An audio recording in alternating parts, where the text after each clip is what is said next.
What's going on, everybody? Welcome back to another episode of 30 Minutes of Hell. I am your host, Brandon Baker, joined by Joey Jackson and Matt Jackson. Quick reminder, we are brought to you by the Field of 68 Podcast Network. You can find us on YouTube, Twitter, wherever you get your podcasts. Be sure to like, subscribe, share the podcast. We really appreciate it.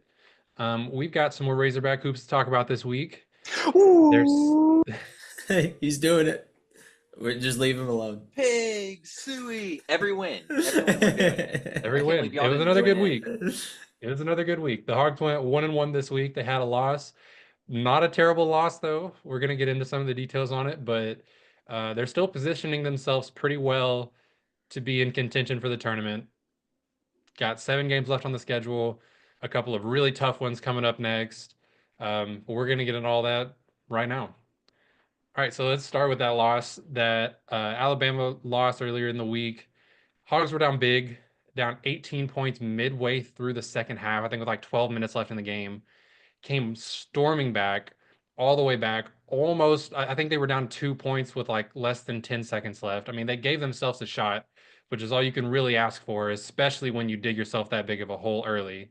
But ended up losing 85 to 81. To me, it just felt like a reminder that at their best, I think this team can go toe to toe with anyone, right? Because Alabama is now, after that win, they became number 2 in the country. They're currently sitting at number 2 right now behind only Auburn. So I just playing like that, and even in the loss, people don't like moral victories. I think in some situations you can look at this and say, okay, I now see how we stack up, right? Like I understand it's a loss in the win-loss column, but being able to go toe to toe with this kind of team, give yourself a chance to win in the closing moments, even though you come up short. That's big. That tells me that we can win games against pretty much anyone, right? If you can hang with the top 2 team in the country, you can give yourself a chance against most people. Um, Getting into that game a little bit, Big Z, huge game. He's just been on a tear lately. We've been talking about him every episode. Had his season high, I believe, 27 points in that Alabama loss, and then backed it up with another big performance in his last game. But he's just on fire right now. He hit 5 threes in that Alabama game, had 3 blocks, 3 steals, 7 rebounds. I mean, they're not winning games without Big Z playing the way that he's been playing lately. He's just been their best player, which is crazy to think about. Earlier in the season, it almost got to a point where he was unplayable for a time. We were talking about how he kind of still had some deficiencies. We were seeing issues on defense. It's all come together. I think the team coming together a little bit has helped him understand where to be defensively. It has given him more rhythm offensively. Like they just look like a more cohesive unit, but they are not where they are without Big Z right now. Yeah, Oh yeah. 100%. And you didn't even mention he had 3 steals and 3 blocks in that Bama game. Like he's obviously a monster on both sides of the ball. Playing great basketball right now, which earlier in the season we were very concerned about how he would handle SEC play. So it's really promising that he's getting these big minutes and making them count. Like it's arguable that he's been our best player for the last 2 games. And honestly, I don't even know if it's arguable. Like Yeah, he's he been our has. best player. Yeah. Um, but kind of going back to your point about moral victories, Brandon, I don't know if I would say that Alabama's the Alabama loss is a moral victory as much as I would say that it's a scorecard to how good we can be, kind of to that same point. Yes, it's still a loss in the loss column. It still sucks, that we came back all that way and we still lost the game. But it, like you said, shows that we can go up against these teams that are tournament favorites. I think it just shows where we started in the season and where we're at now, how much better we are as a full team. I'm not happy with a loss. I don't think anyone's happy with any loss, but it does make me hopeful that we've seen that improvement overall, and we're continuing to see it game after game. Like this is what you want to see out of a team. You don't want a team to be good at the start and just as good at the end or mediocre at the end. Like you want to see each game your team is getting better, and I think that's exactly what the Razorbacks are doing. Yeah, I 100% agree with that. But didn't I? This may have just been like expected, like what people expected. But I saw it on Twitter or X. But did we not go up in some metrics after the loss? I think so. I think immediately as it was happening, when there were other games still happening, I think we may have climbed a spot. At the end of the night, I think and I don't know about all the metrics, but I think the net ranking and Ken Palm stayed exactly the same Gotcha. after that loss. So I mean, that's an Well, indication like it didn't hurt, right? right. So, I mean, even then, you can call it a moral victory, but we didn't go backwards, and that's good. And I mean, I feel like they should still get confidence from that. I mean, once again, you sat there and you fought and you came back, but to highlight Big Z one more time, he had 15, I think 15 or 14 points in the first half, like alone, and that was before the first half was over. I am pretty sure he just didn't get a touch until the second half. But guy is playing out of his mind, and I'm loving it. And another person that really it was last game, kind of peaked a little bit, but I've seen him kind of calm down a little bit more is Billy Richmond. I think he's finally starting to calm down just a little bit. He has his moments that you're like, Billy, what are you doing, buddy? But he's definitely slowed down a lot more. I feel like the game's slowing down a little bit for him. And we're right in that time period where we need him to slow down a little bit and be controlled and figure out his game because we don't have many players. Once again, let's get all of them working on the same page. And we just flipped a switch after Kentucky. That's all I can Mhm. say about these last two games. It's beautiful. It's fun to Yeah, talk about. I was definitely going to bring up Billy Matt. I'm happy that you brought him up right now because I agree completely. When we talk about somebody, when the game's slowing down for somebody, it's a faster pace, right? Going from even the best high school players, it's a whole new world coming into a college game, and it's the same transition most of the time going to the NBA game. Not just from a talent level, but just the pace of play, just the physicality and everything like that. And having someone like Billy that's just so athletically inclined and he's so fast and he can do all this stuff, having him just in his own mind slow down enough to see the play developing in front of him and be able to react to the defense instead of just putting his head down and forcing the issue all the time. Like that's kind of what we're talking about when we say the game is slowing down for Billy, right? And he has 100%. We're really starting to see more and more every game plays where you're going, wow, that was a really good play by Billy. And we're still seeing the hustle plays. We're still seeing him get out in transition and outrun people, dunk all over people. He had a crazy dunk in that comeback against Alabama whenever they were rolling. But he's picking his moments better. I don't see him as often just like driving into a double team or dribbling it off of his own leg or like anything, things that we could see sometimes early on where he was just a little bit out of control. I feel like he's learning to pick his moments better. He's becoming a little more efficient, not fouling as often, all the issues that we were kind of seeing early on. He's been huge. I mean, there's still times, even in these last few games, where you have John L. Davis kind of struggling from the field a little bit, even though he has improved, he's playing better. Still maybe struggling with efficiency. Maybe DJ Wagner struggles with efficiency in a game or two, but Billy stepping up into that role, being able to handle the ball and be that second, third ball handler. And you're not just cringing every time he touches the ball because you're worried that he's going to take off 100 miles per hour. That is huge. Like he's even if he's not stuffing stat sheets, that impact and the ability to throw him out there cannot be understated for like what it means to the team. And not to jump ahead, but I'm thinking specifically in the LSU game, he was running off the pick and roll very well. Yeah. I'm thinking of a play specifically where he took Z off the pick and led him perfectly with a bounce pass that led to a Z dunk.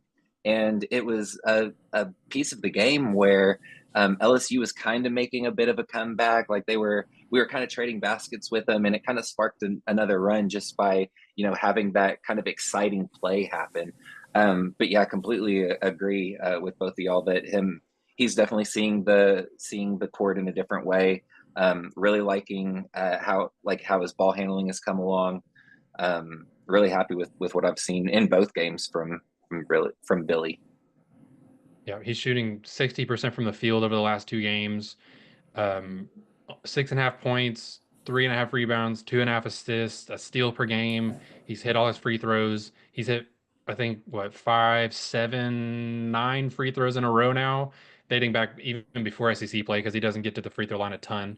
But I mean, he's just doing enough. Like he's doing the small things. Like I said, maybe not always stuffing the stat sheet, but he's no longer like hurting the team with stuff that he's doing hardly at all. Um, yeah, I thought that early on he fouled a little too much, turnovers, that kind of stuff was the problem, but we're not seeing it anymore.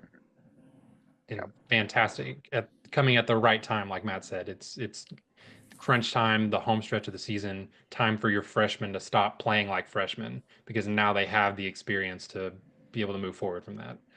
Um, but yeah, jumping into that LSU game, big win for Arkansas, not necessarily because LSU is great, but because it was a must win. Like you can't afford to lose to LSU whenever you're fighting for your tournament life at this point in the year. Kind of a sloppy first half. They were down at halftime by a point, but came out after the break and really just took care of business and did exactly what you would expect them to do.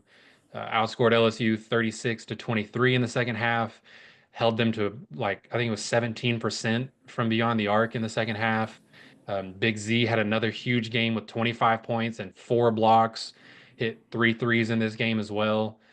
Just really came out and did what they were supposed to do after halftime. It was kind of lackadaisical. It kind of felt like maybe one of those like trap games where you've got such a tough stretch of your schedule and you know LSU is not that great. You've seen them once already. You know what it takes to beat them. Kind of felt like we came out going through the motions a little bit. And I'm also kind of curious to see if something's going on with Thero. It felt like every other time I would look up, he was off the court again. And I don't know if he's still dealing with sickness. He ended up playing 27 minutes, played quite a bit in the second half, but only 6 points, only 4 free throw attempts, both kind of uncharacteristic for him, especially with how he's been playing lately. I'm not worried about it, but I'm watching it, right? If that makes sense. Like I want to see what happens with Thero over the next few games. Maybe he just had an off night. Maybe he wasn't feeling that great. Maybe it was a matchup issue that Cal decided, which I don't feel like there's no matchup that you don't want Thero on the court for, but I don't know. Maybe Cal was thinking that he wanted to see the Twin Towers out there more often with Z and Brazil and Adu, but I don't know. But I am watching Thero as we move forward with his minutes and production. Yeah. Yeah. And I was going to Sorry. bring up two real fast. I think that speaking of Brazil and Adu, I feel like there were moments in this game where they both looked better than they have recently. Neither had a great game statistically, but they were both, I thought, good and in their role and gave us some positive minutes against LSU. We definitely needed them against LSU size. Yeah, I was just about to bring up Adu, because he was one of the guys that we've kind of been harping on all season, like kind of what's going on. We're not seeing a lot of him, and he came in against LSU and just did the little things right. Like he was that big body that we needed down low. He got a couple blocks, got a couple tough rebounds. Like we don't need him to be, this all-star center. We don't need him to be, all SEC. We just need him to be the defensive player that we saw from him last year. He doesn't have to go out and score 10, 12 points a game. Like as long as he just comes in and plays hard, does these little things right, like we saw against LSU, that completely changes the team. So really liked that we saw a strong game out of him against And LSU. with Big Z playing the way he is right now, it makes Exactly. what you need from Adu even less. Like even Yeah. exactly what you're saying. He can just be a 12, 13 minute a night guy right now if Big Z is Mhm. going to play the way he's playing. We just need Adu to be a big body that can rebound and protect the paint a little bit. Mhm. Yeah. And And go ahead, Joey.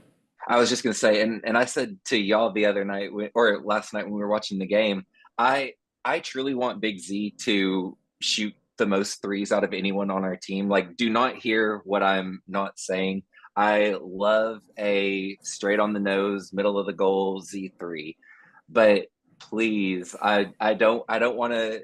I know he's hit them in the past. I don't want to see these step back corners. I don't want to see these double team threes. I don't want to see man in the face. I know he hit some of them, but I think the commentators said it best last night. Sometimes he just comes down and he already has it in his head what he's going to do, and he'll hesitate, get out of rhythm, check something up, and it's not a good shot.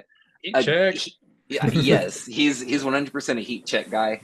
I like I said, I want him shooting the most threes out of anyone on our team. I just want to stay away from the step backs of 3 feet behind the line and You don't double like the team contested threes. corner fadeaways? Dude. Yeah, I'm okay on those. Now listen. Against Alabama, I about lost my mind when he did that step back corner three. I know. When he did that, I didn't know what to do. I threw my phone in the air. I was like, what is going on? But listen, when you're 7'3" or however tall this guy is, there's not much contesting going on in his eyes. I mean, he's way up know. here. Everybody else is right here. So what we see as contested may not be as contested as he sees it. He's never seen a shot that he thought was contested. Never. No, not once. Never. No, probably Well, not in his head either. Like, we it s- may have been contested, but he's like, you know. Well, we saw him take that 3 last night when Sears was closing out on him. I mean, Sears is a full foot, if not more, shorter than him. Like Yeah. that's not a contest. But you just know that it pisses Cal off to no end. Oh yeah. Seeing this guy take a step back 3 and drilling it. Like Yeah. I get it. I 100% agree with like, yeah, don't want to see him shooting, Stephen Curry type shots, but I think we're blessed to have a guy on our team that can do that at 7'3". 100%. I mean, He's a unicorn. Yeah, I'm happy with it, but I want to bring up Carter Knox and how efficient he was against LSU. I felt like he was taking really good shots. I think Cal is actually running a few sets, like specifically to get him open on the 3-point line, and I'd love to see that. I think he's came into his role beautifully, similar to how Billy came into his role. I feel like Carter wasn't as. I mean, Billy was trying to show off in terms of like his hustle, his effort, and going 0 to 100. But Carter wasn't ever. To me, he didn't feel confident. And now I love the confidence we're seeing of him. I wish we would have saw him be a little bit more effective against Alabama. That would have been, I think, a game changer. But I mean, I'm happy with what I saw at LSU, and I hope he keeps that up because that was huge. Having somebody that can get you 9 points and hit a big three, or just you have to have the defense go out on him because he has shown himself as a threat. So big props to him. I think something Carter has done really well is understand how to get out and transition better. I think every single game there's a run out where he's ahead of the pack, where it's one-on-one with him and a defender wide open, and he's getting easier looks. And I mean, we all know seeing the ball go through the net is sometimes all it takes for a guy with the offensive ability of someone like Carter Knox. But just getting the team 2-4 points per game on runouts like that, I mean, that's just effort plays, right? I think you're 100% right that early on, I think he wasn't sure of what to do or where to be, kind of threw his shot off, threw his rhythm off a little bit, but now it's just effort. I mean, he's flipped that switch to where now he's like a hustle guy. He's just running around. He's looking for offensive rebounds. He's looking for runouts. He's doing what it takes. He was doing a really good job defensively at times against LSU of getting over the screen up top whenever they're trying to run a high pick and roll, and it was making it to where it didn't matter whether Adu or Big Z was in the game because they weren't having to work that hard in pick and roll defense because Carter was working so hard that he was just blowing it up. He was messing up the action before it would even start. So I mean, just stuff like that. Yeah, I mean, there's a reason he's playing 33 minutes a night, and it's not just because we only have 6 players on our roster, right? Like there are guys that are only playing 12 minutes. So yeah, he's doing the small stuff that he needs to be doing. Yeah, and let alone 8 rebounds. I didn't even notice that. 8 rebounds for Carter is amazing. He's a hustle guy. Yeah. Mm-hmm. And he's a terrific finisher. Like he can go over some people, like he'll take the contact. He'll, like, you see it a lot on the fast breaks, like you mentioned, Brandon. He's a good fast break finisher when he's going downhill. He's got so much strength that even if he gets a little off balance or if he doesn't jump right, he's got enough upper body strength to still get to the spot he needs to get the shot off. Yeah. Yeah, it's fun to And watch both him and Billy come into their own over the last 2 weeks or so. a couple guys that we haven't talked about. Wagner had kind of a good and bad type of game. Like he shot the ball decently well. I think he shot 50% against LSU. Um, put up 7 assists. Correct me if I'm wrong. Yep, 7. He had a lot of turnovers that I felt like weren't typical Wagner turnovers. Like just a couple passes that um, I felt like were ill advised and just not what we typically see from Wagner. But overall, great play from him. Happy to see that he was kind of letting the offense come to him a little more. He was great at turning the corner, coming around screens and getting to the rim and whatnot. Um, Nelly didn't have a great shooting game, but the second half he had a couple big ones for us.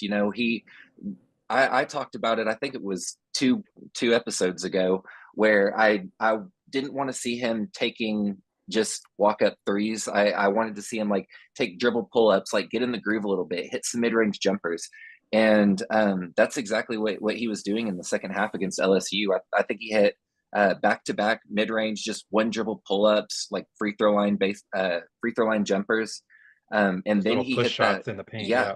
then he hit that really big floater, that little push Yeah. shot. He got to his spot. He knew what he was doing with it, and he took advantage of it. So he didn't shoot the ball extremely well. He was 4 for 13, I think. Didn't hit a three, but we don't when we've got other guys playing to their full potential, like when we have Big Z putting up 27 a game, when we have I'm going to say healthy Thero. Like when we've got Thero who can put up 16 to 18 a game, like we don't need Nelly to put up 20 a game. We need him to make shots when we need him to make shots. Like if he's putting up 10 a game off mid-range jumpers and free throws, I'm happy with that because we've got two other guys who can put up 20. Yeah, and talk about a guy that's starting to do, no, I say starting, but doing little things right. I feel like even through all of his struggles, his inefficiency, whatever, Nelly has continued to be like a presence defensively. He doesn't always come down with a ton of boards, but he tries, like he's always trying to get rebounds on both ends of the court. He's averaging like a lot of steals lately. He had 3 steals against LSU. Just one against Bama, but I think the game before that he had 4. Like he's been really good playing the passing lanes.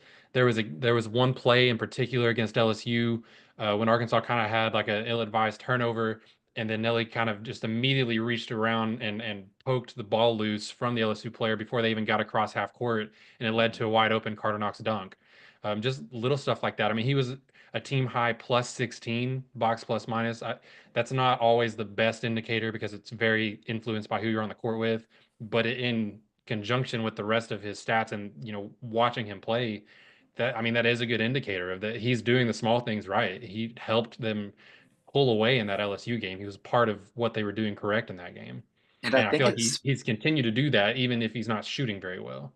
And I think that speaks so much to his mental toughness. Like, could you imagine going from one team and being the guy, being a 20 point per game guy, being the person that everyone looked to when you needed a bucket, like being that just offensive centerpiece, to coming into this year, having a really tough year, not being able to get your shot going, battling injuries, there's, I mean, any fan base, if you're not playing well, people are going to talk. Like you're just going from seeing the most success that you could potentially see as a college athlete to coming to a team where you're potentially getting dogged on, you're not scoring to the rate that you're used to, not playing to the rate that you're used to.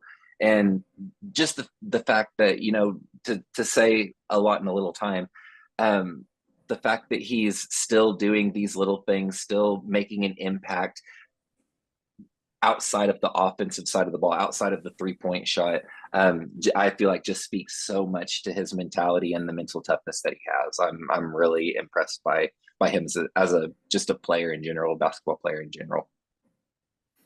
Yep.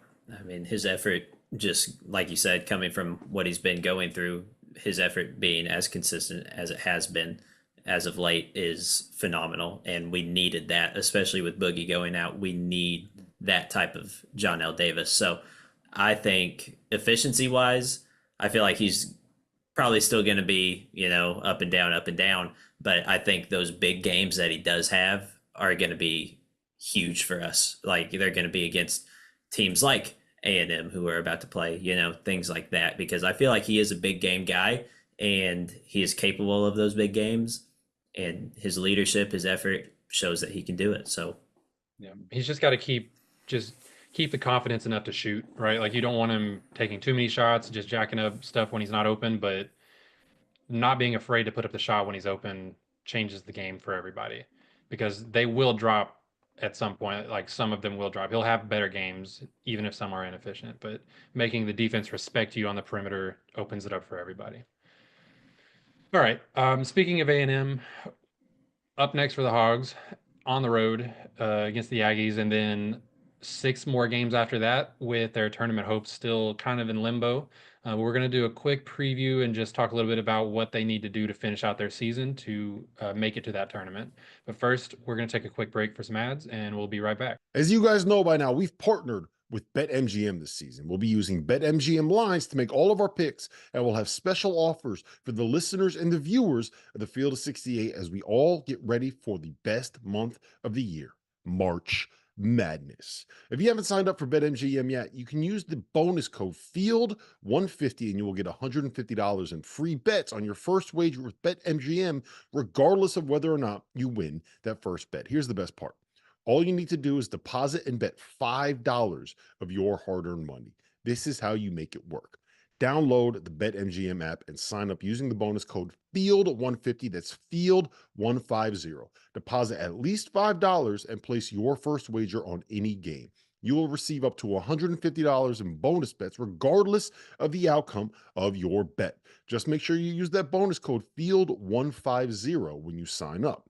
And remember, BetMGM is now available in one wallet in select states. As a New Jersey resident, this is super convenient when I have to go cover games in Philly or New York, which happens quite a bit. When you cross state borders, you just log into your existing account and fire away. You don't have to create a new account in each state. It's easy, it's simple, and it's clean. And most importantly, we have some fun stuff coming up for the conference tournaments and for the NCAA tournament.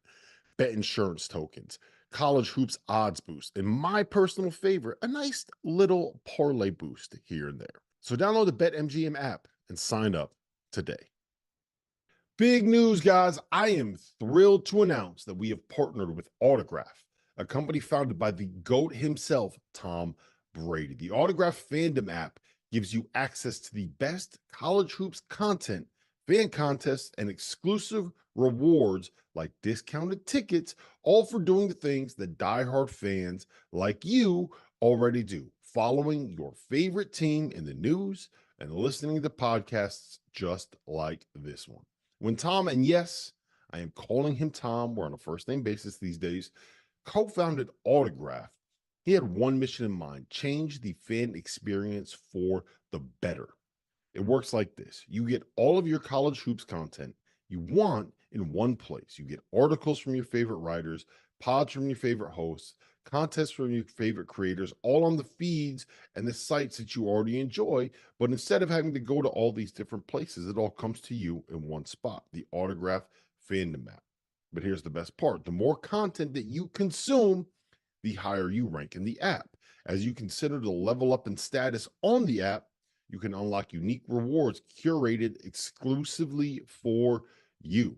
So download the free Autograph app in the App Store and use the referral code F68, that's F68, or tap in at the link in the description below or in the podcast app of your choosing to start earning points for doing something as normal as listening to this very podcast. All right, up next, Arkansas travels to Texas A&M.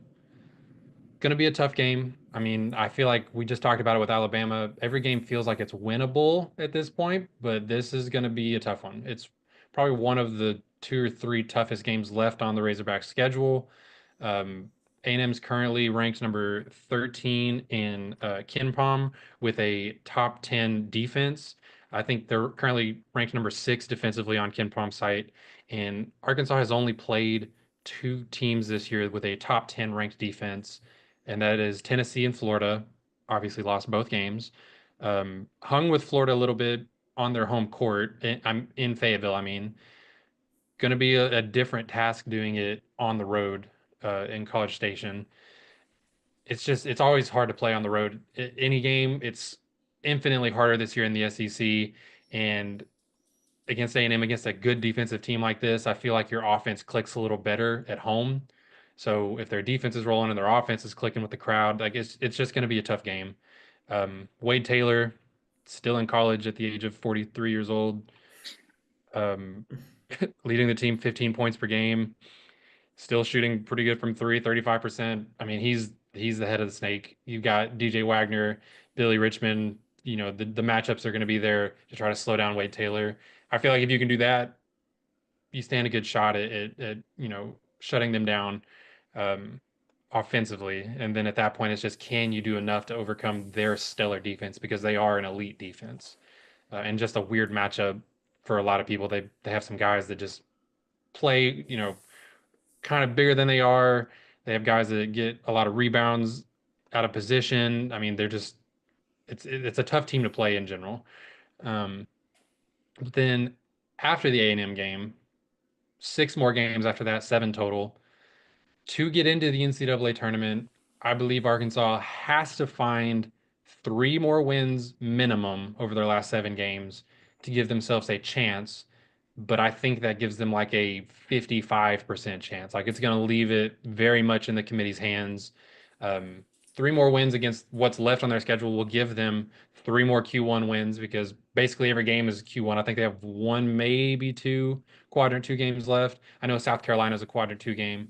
Um, but you find a couple more wins like that, gives them probably one of the best resumes of bubble teams. So it would be difficult to leave them out, but they would also probably be the 14th team from the SEC that the committee would be deciding between. So that could play a factor as well. So I think that four wins over your next seven games probably gets you in. At that point, you're probably looking at like an 80% chance of getting in. Obviously not a 100% lock, but I don't see how they can leave you out if you find four more wins over your last seven games, and that includes at Texas A&M, at Auburn, two incredibly difficult games. But then you go Missouri at home, Texas at home, tough games but very winnable, especially at home. That Bud Walton factor I think can push them over the top. You go to South Carolina. I think it's got to be a win because South Carolina is still winless in SEC play. You cannot be their only win if they haven't won a game yet at that point. No. Then you go to Vanderbilt. They're playing pretty well, but probably on a similar level to Arkansas. I think you can win that game. And then home versus Mississippi State feels like another like must win with your tournament hopes in limbo. You got to beat South Carolina. I think you can beat Mississippi State and then split Missouri and Texas at home, or even win both of those games. And I think you're probably solid. Yeah. You give yourself a chance to win at A&M. You give yourselves a chance to win at Vanderbilt. You never know. Just find a way to get to four wins, and I think you're good. You know, you mentioned Bud Walton. We've almost been better away from home than we have been at That's home true. this I season. agree. Very fair. I'm Like, curious if it has to do with the level of competition and the when we started clicking, but no, you're Yeah. not wrong. we just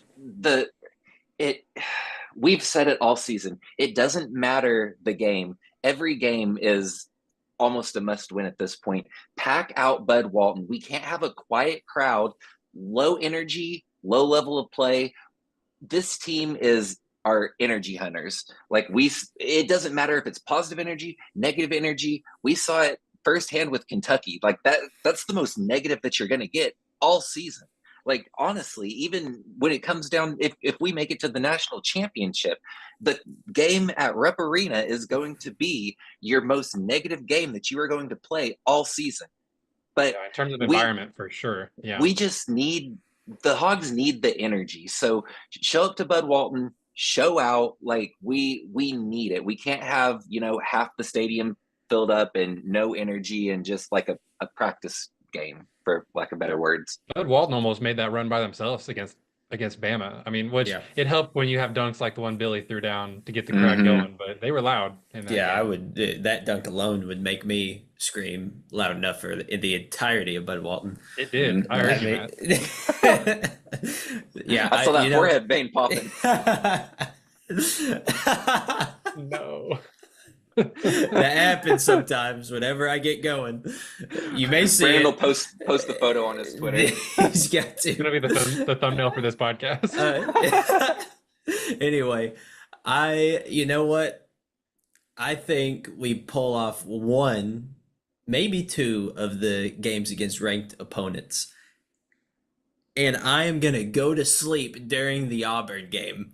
So that's what's going to happen. For those that are not Warm aware, the milk up, baby. Arkansas has an incredible record when Matt is asleep. Even in games when he goes to sleep at halftime, the difference between halves is unbelievable. Yeah. Brandon, please show us the stats for this whenever Matt's asleep versus when he's awake. I need to Brandon's know. going to pull up some crazy stats. Last night I went to bed because, of course, every Razorback game seems to be lasted until midnight, and let it be known he missed the entire Kentucky game too for other reasons. So yeah, that's not proof in itself. I had to rewatch that he game. Turned the season around single-handedly. You're welcome, guys. Go, You're Matt! welcome. But anyway, I went to bed and we were down by 1 point, and I wake up and we win by 12. That's the Give power the man of a the scholarship. That's the power of the warm milk and bedtime stories, baby. I mean, Auburn, good luck.